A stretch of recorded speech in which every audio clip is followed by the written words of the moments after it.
Papa Rabi Mavinga. Oui, papa. Papa Rabi Mavinga. Que le Seigneur vous bénisse. Merci. Ah, merci, papa. Mikolo, solingi o s'abonner au betika Kilongo TV.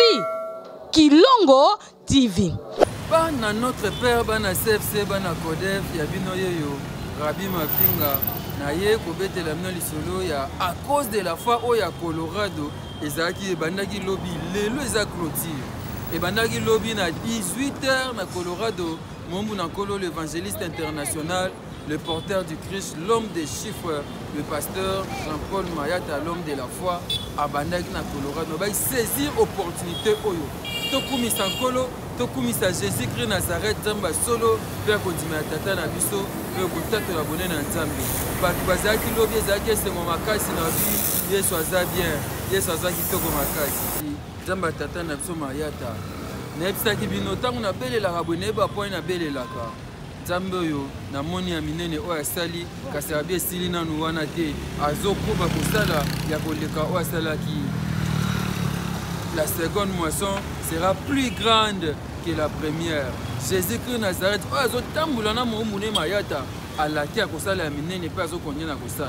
à cause de la fin de Colorado de Bandaki Lobi, Lelo clôture.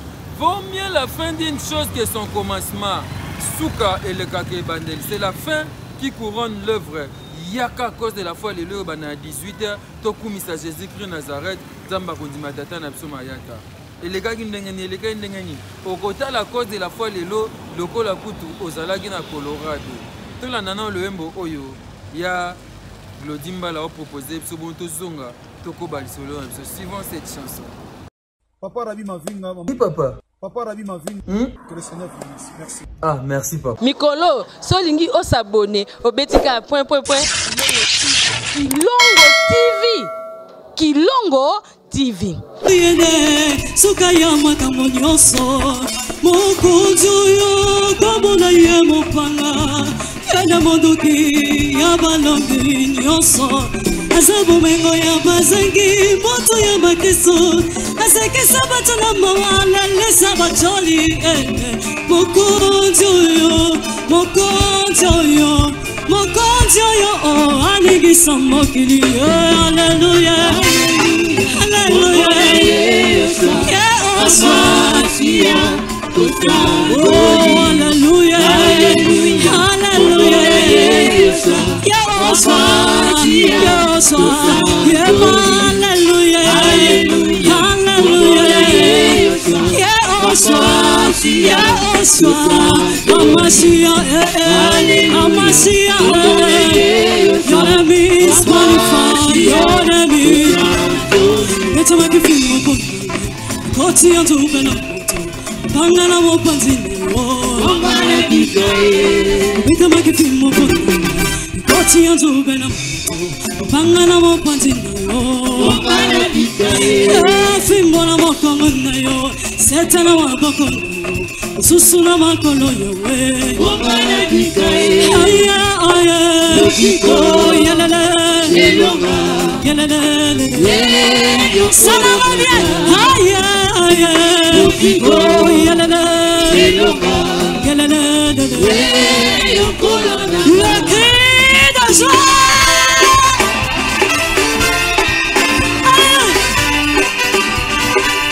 Si je suis fort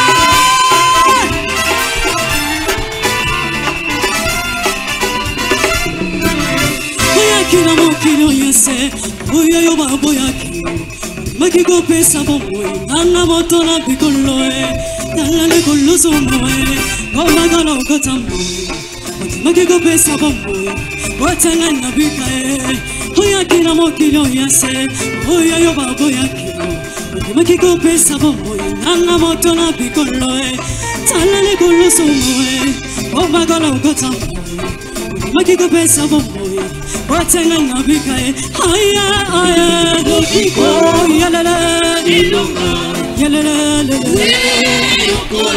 aya aya Lukiko yalala Lelonga yalala Lelonga Oh baba baba baba mama uzima kuwa mapendo Anina sikutu yangu kusala yeye mapendo na lelise benangaye papa nangaye oh papa nangaye baba wa mapendo kakatolo Ayabi yo femme de la foi kakatolo yes Yasolo ayabiga Declarango Ayabio Yes Yasolo ayabio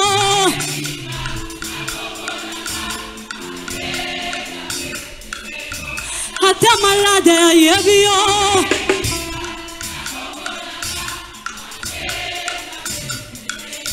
Makamwasali yasoyo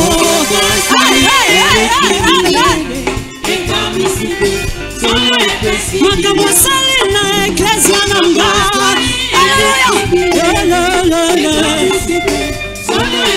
Makamwasali na libota nanga Yes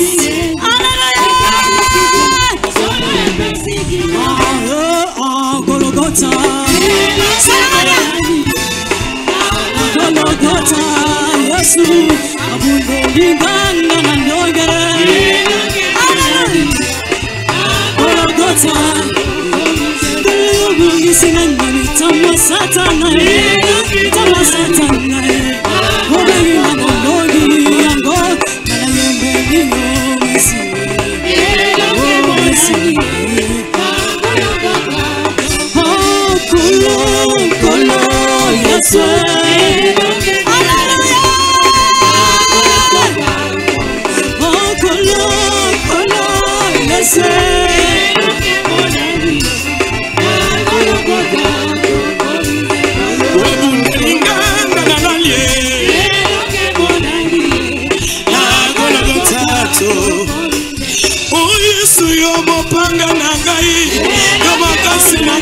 Yesu yelonga nanga oyo ndensambe nanga yoso nanga yawe olongisinga kolo yolongisinga ina mitamwa satana obenginga molongi yango ngana yembeli yo Messie oh Messie que Dieu te bénisse ça bénisse kolo Yesu kolo Yesu olo pesinga elonga Yesu tombola yebia kolo Yesu est-ce que vous pouvez la ngana mwasi dirigez ma boue kolo Yesu apambwama amata atongwama samba salela bango asalela ye pambola yebia siko pambola voisin kolo Yesu Yesu Baba obundelinganga na lalie abundela kayoyo yebite pambola orchestre obundelinganga na lalie. Voilà, merci. Je pense que Wana Bochi Kolanda et le MBO de Tchemnezaki na confère Sœur Lisa Mama Lombongo Baningisaki Mokoloana Collège Massia Nazareth à Sepelaki le Kumu Kembo Massan Joli et Zozo n'a pas aimé le Dieu vivant véritable Jésus-Christ de Nazareth. Merci. To koti siko à cause de la foi na Colorado. Boebi semaine passée tozaki na États-Unis wana kaka kasi na Champaign, Illinois. Et les cas qui toko le tatole bonné na Nzambe oya bomoy Yesu Christ de Nazareth. Car après Champaign, Illinois semaine au lobby to bandaki à cause de la foi na Colorado. Hôtel na ndenge les cas qui boto zonga toko balisolo. Union ses apprend le coup en collège Massia Nazareth à cause de la foi aux États-Unis, précisément à Colorado. Première édition to lundi. You think I'll be afraid of that chair? Jesus told a lot of people he was very afraid of.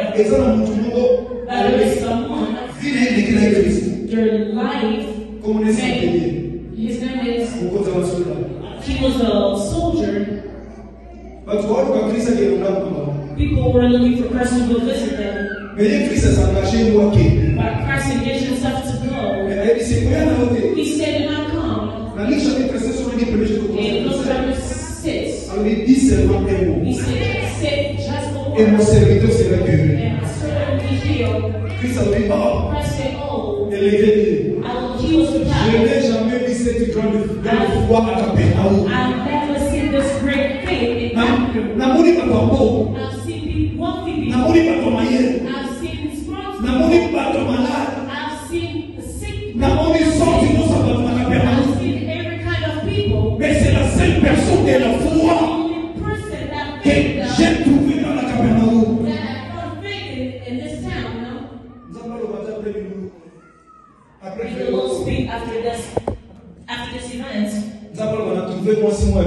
When the Lord says that I found a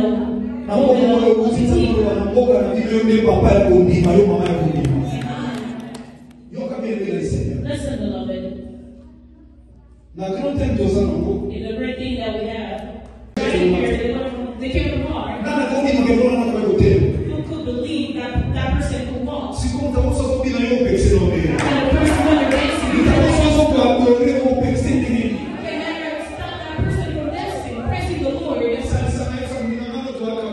Tell your friends when you should not say, okay.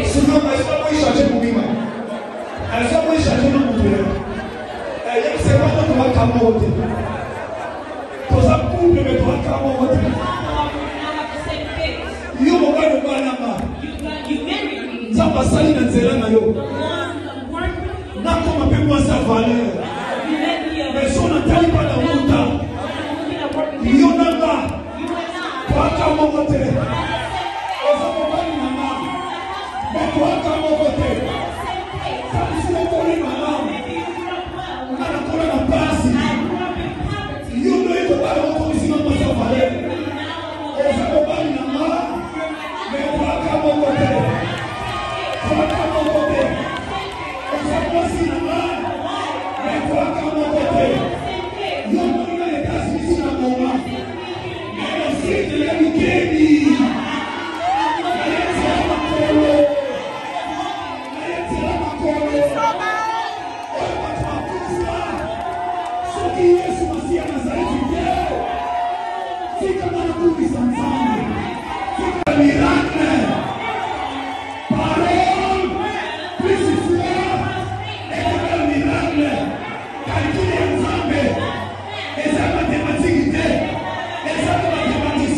every woman who's going to give birth to a boy should be killed. Moses was born. They wanted to kill him. His father and mother went to put him on water. As he was swimming on water, all the cold of the water was getting him. The waves were making him sound. Water was making Moses shake. He made him suffer.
When people say no, God says yes. In the definition of faith, I say faith is foolishness. Faith is foolishness. I do not have anything, but as I need money, the money that I have, I will buy something. If you're asking me where's your money, I will say I have it. As you're forcing to open my hand, and you did not see anything, I'm telling you I only have faith. You will start seeing me as a crazy person. A believer, it's almost impossible. They did not see your greatness of a problem. Because they have faith in God. Parce que la Bible dit tout a été créé pour lui et par lui. Et la Bible ajoute celui qui se confie à l'Éternel ne sera jamais déçu. Il y a des éléments de base que le Seigneur a plantés tout autour de nous. Pour que tous en macassent. Tous en aient confiance. But our cancer va bien qu'on a condimé. Bien aimé dans le Seigneur. Et pas vraiment relire notre temps. Here I'm reading dans mon canal dans les Apôtres chapitre 14 in Acts chapter 14 Bible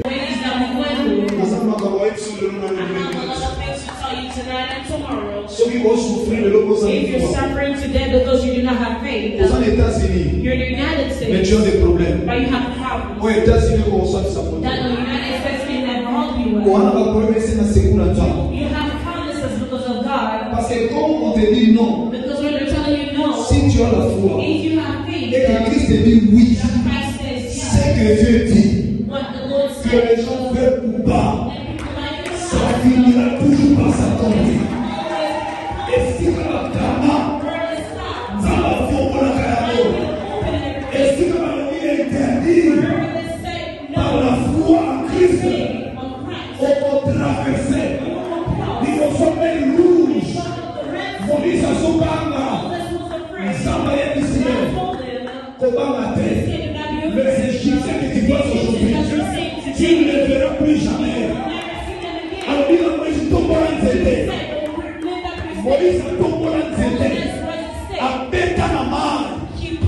Mai fongwama. Israël est le cas à 5. Et l'on peut dire que l'on lelo. Sokoche kondima. Yon to bonyo kola yango. Vous devez comprendre bien.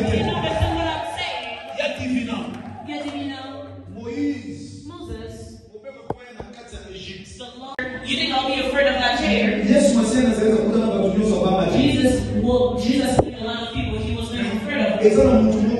That there is someone, their life, his name is, he was a soldier. People were looking for Christ to go visit them. But Christ engaged himself to go. He said, do not come.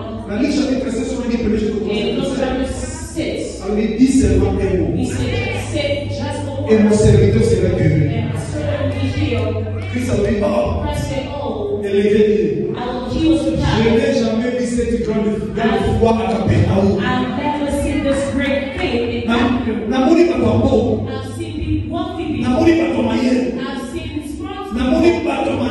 I've seen the sick people. I've seen every kind of people. Mais c'est la seule personne de la foi que j'ai trouvée dans la Capernaum. May the Lord speak after this event.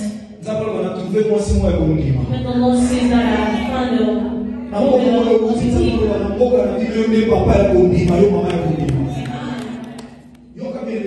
listen, beloved.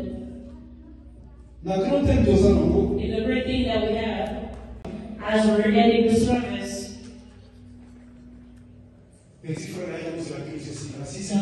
the brother was waiting for me to finish the service. As I'm leaving the church, before going, the brother called me, he came. He said they were transferring me to another hospital. I said, yes, take our mother's car and go. He was telling my mother, I said, Mother, can we please get a bag that has clothes? Our brother was driving in the way. I knew that after the service I was going coming out. Our siblings said our sister's not alive anymore. I was surprised. I went into the room. She was just sleeping right there. I took my hand and started pressing the Lord. I cried a lot. We were in pain. That's why I said I would build a hospital by the name of the church. Because I wanted to help the church. The reader of the Bible, the words that I heard from my father a long time ago, he said John was sleeping on Jesus' chest. He said Paul was not with Jesus. I said, that's what it means. This is what my father had. And today, I am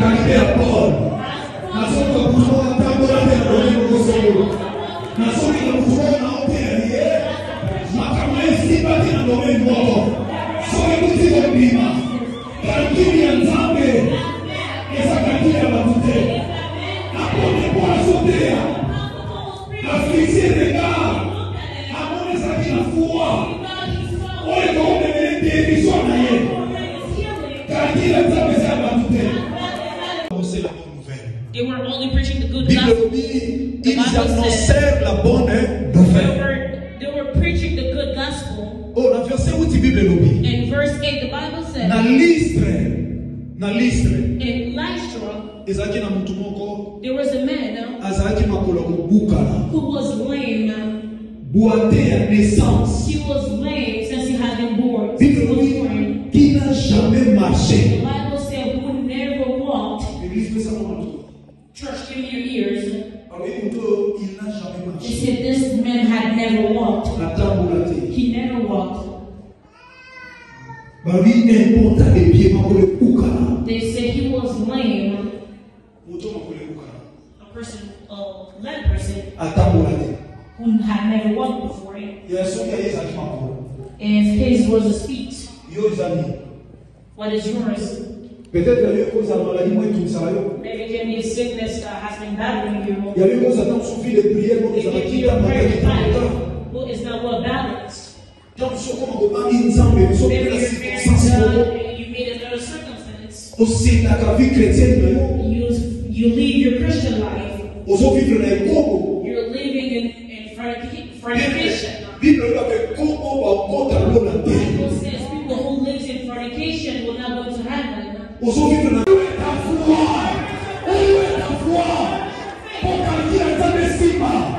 Voici la parole de Dieu. La parole cherche la foi pour créer les miracles. Je déclare le nom de Jésus de Nazareth. La Bible est écrite, tu seras la tête et pas la queue. C'est pour son miracle. Alléluia, reçois la tête de Dieu. Reçois la tête. Que tu sois la tête en tout. Que tu sois la tête en tout. Et pour tout. The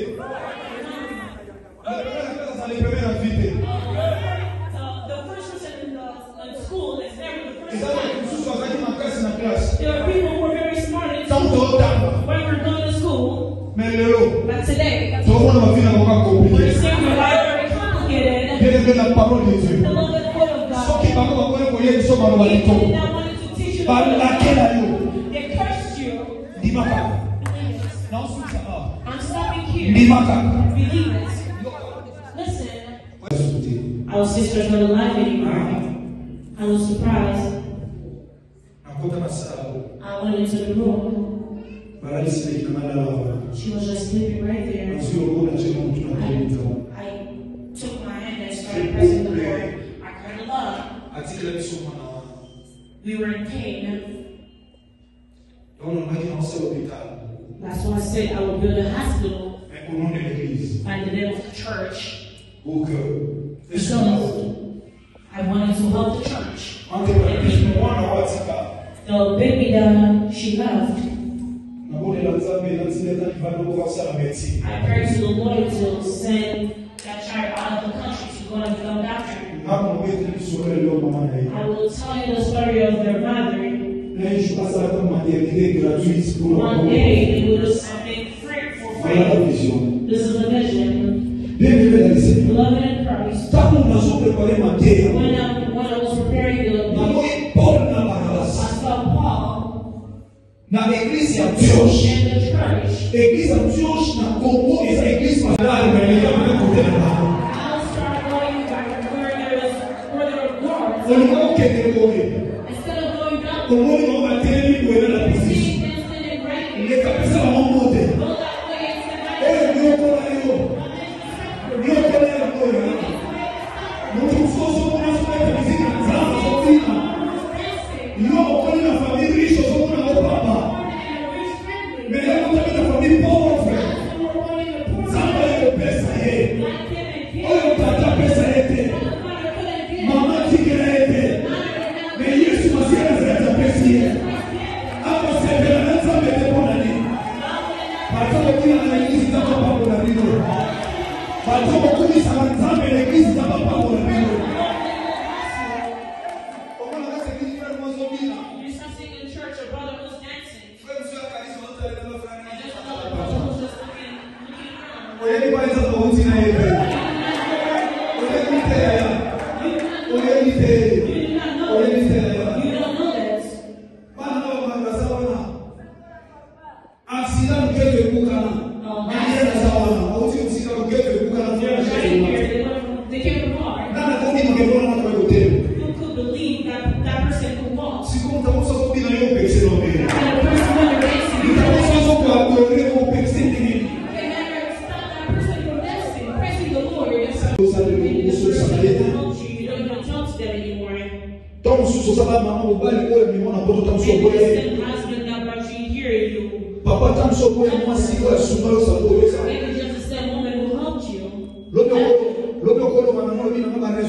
The day will be judged. You will not be judged as people who live in different countries. And people who live in Africa will be judged in their own way. No, beloved in Christ. We will all be judged the same way. There is no judgment from Europe or Africa. There is only one judgment. What state are you crossing? Maybe you're here suffering, but you're fully people. When you stay alone, you cry. You cry from this particular person. Things are not working in your life.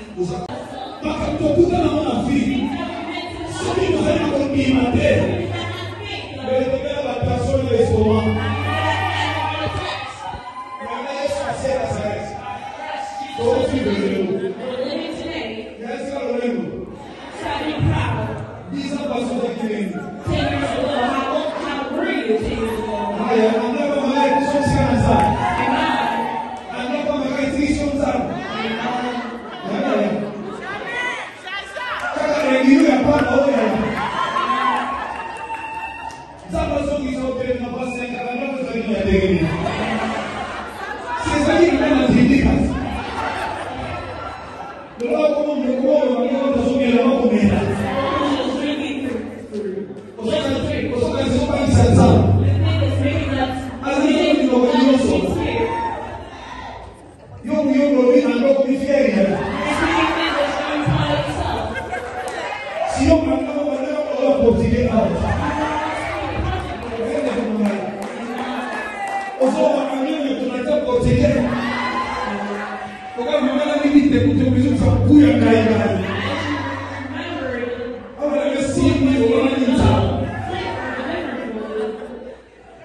Beloved, this person was lame. Listen to God's man. In verse 9, the Bible says, He listened to Paul. He listened to Paul as he was speaking. And Paul looked directly at him. He saw that he had faith to be healed. He had faith. He couldn't just hear. Il avait la foi dans la parole de Dieu. You had faith in the word of God. You only had faith because you received all the promises. You had faith because people told you so. The church that we're guiding is called de la foi à Christ. It is called faith in Christ. We can only put our faith into Christ. People will deceive you. People will not start.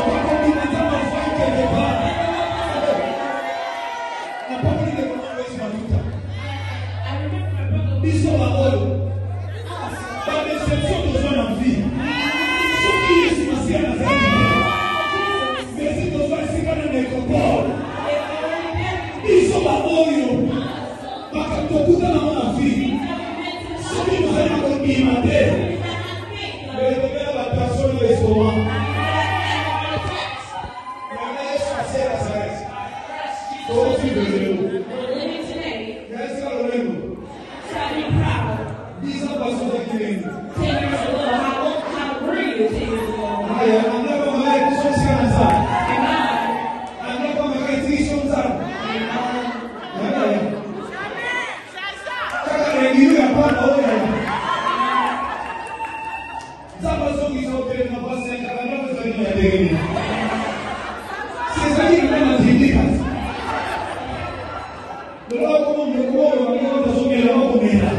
Voilà, merci Papa Fiston Bassène de FB International, agence à Solo.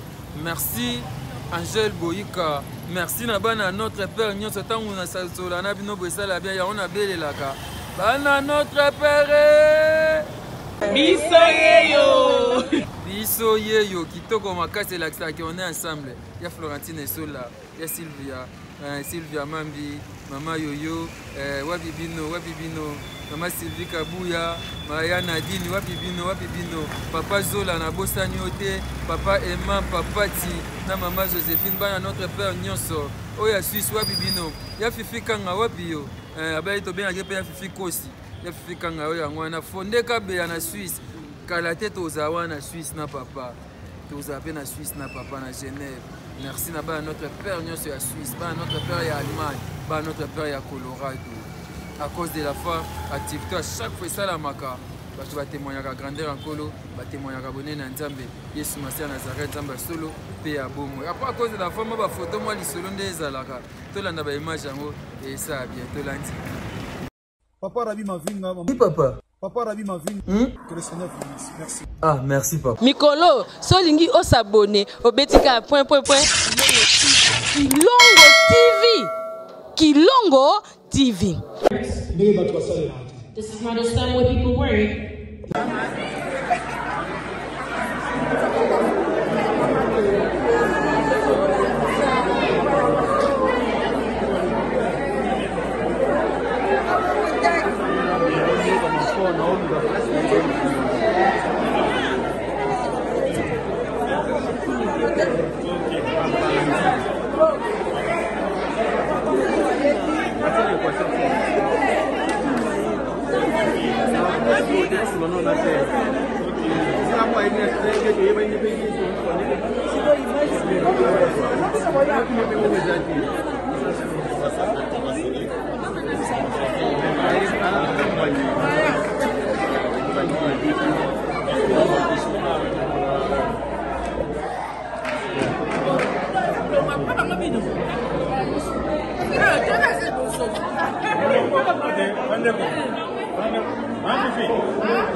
Merci pour Marseille Joël, et bien pasteur de la foi depuis Congo, et ça quand je montre en sous équipe passée na quartier 1, lelo qui tasco ba côté na 9, lelo ko na pasteur de la foi avec ma sœur.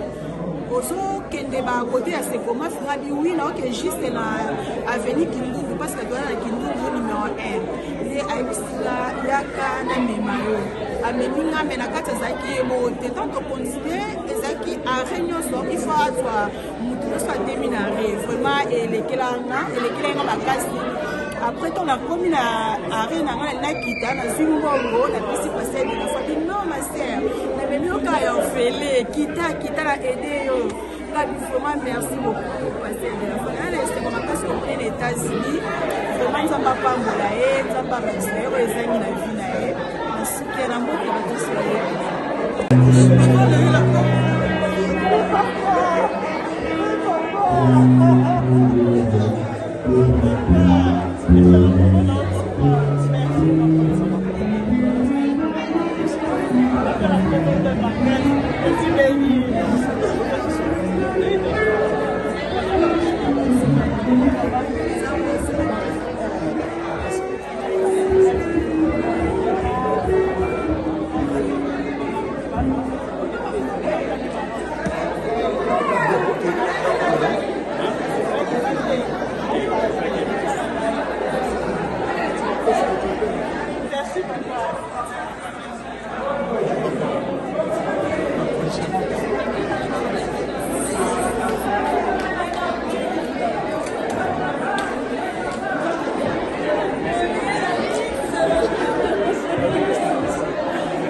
Voilà, voilà, après à cause de la foi, il y a premier jour, pour le deuxième jour, il y a Lelo. Lelo na 18h na Colorado, on a kabisika ya liboso ezali toza wana. To po bengi numéro affiché, pour que vous orienté. Yaka, Lelo eza dimanche, 18h, petit 21h. Donc au Pona là, et l'on a mon le pasteur Jean-Paul, mais l'homme de la foi, donc au tato l'abonné dans Nzambe. Ma commune, le 1900, venez à moi, vous tous qui êtes fatigués, chargés. Je vous donnerai du repos. Yaka Ozo Akimia. Première édition à Colorado. Saisir l'opportunité pour que solo ya sika na vie na yo. Comment solo ya sika longo na Jésus-Christ Nazareth. Nzamba kodima tata na biso mayata. Tozala na kozala malamu mingi. Nazo rappeler que na Kisasa to na 3 mois oya mabondeli pe ba enseignement to bengi ton nom ne sera plus Jacob. Kombo na weza sous Jacob te kombo na we comme Israël. To bondele longo na France to na 66 rue Maurice Gainsbourg 94 200. Na Ivry-sur-Seine. Chaque dimanche, nous avons à 8h, puis jeudi, à partir de 16h, nous avons pour un culte de combat de délivrance des familles. Bongo, na Angola, nous avons Ojaïna, au Kitika, na passerelle à Mawete, au Kotika, 4e Roua, côté de l'administration, nous avons Pasteur Louyeye, Pedro Louyeye. Merci à notre Père, nous avons la confiance. Merci à Claudine Mbala. Merci FB International. Merci Pasteur Kosilan. Merci à l'homme de Dieu, l'évangéliste international, le porteur du Christ, le Koutani, numéro Yassika, KINLONGO TV. Merci. Papa Rabi Mavinga. Oui, papa. Papa Rabi Mavinga. Que le Seigneur vous bénisse. Merci. Ah, merci, papa. Mikolo, Solingi o s'abonner au Betika. KINLONGO TV. KINLONGO TV. FB International, Fiston Bassende, agence de fret maritime pour Paris en France, à destination de Kinshasa RDC. Tous vos colis, envoi express, envoi normal, conteneurs et autres. Confiance Nabisso na FB International. Fiston Bassende, en région parisienne, au 40 rue Jean Rossard, 77 380 Comble-la-Ville, en France. Contact, composé le plus 33 7 67 90 77 07. Et à Kinshasa RDC, votre contact au 72 avenue Maringa, commune de Kassavubu. Référence à Sosa Chaba. Téléphone plus 243 89 89 11 402. Le fret maritime. Ezali Mosala ya FB International. Fiston Bassende. Allez vite, vite. Mais alors, très vite, chez FB International. Fiston Bassende. Qui salona, qui salona. Le business a ses idées. FB International Agence a ses abonnés. Le fret Europe, RDC, a retrouvé son identité. Pour l'envoi de vos colis, bagages, véhicules et autres, courrier express à destination Kinshasa RDC, une seule agence, FB International. FB business et pas Fiston Bassene. Aoza Biloko Tozane. Maringa 72. Maringa 72, c'est là où j'explique. Alors, Maringa 72, FB International. Na Kasavubu, il y a une Kasavubu. Ça va sauter na Kasavubu na Maringa wana. La sécurité de vos bagages sont assurées en un voyage rapide et à bon port, quelle que soit la quantité. Du déposage jusqu'à l'entreposage, FB International assure comme jamais. Alors jamais. Nous organisons des frettes aériennes et maritimes. Awana FB International Business. Biloko et Komaka, Peto Zouaka. Pour plus de contacts, International. FB International. Souka. FB International. Danger. FB International. Dégâts. FB International. Masolo. Balobi kunande masolo ya kati. Mosusu olela. Mais FB International yango ni masolo.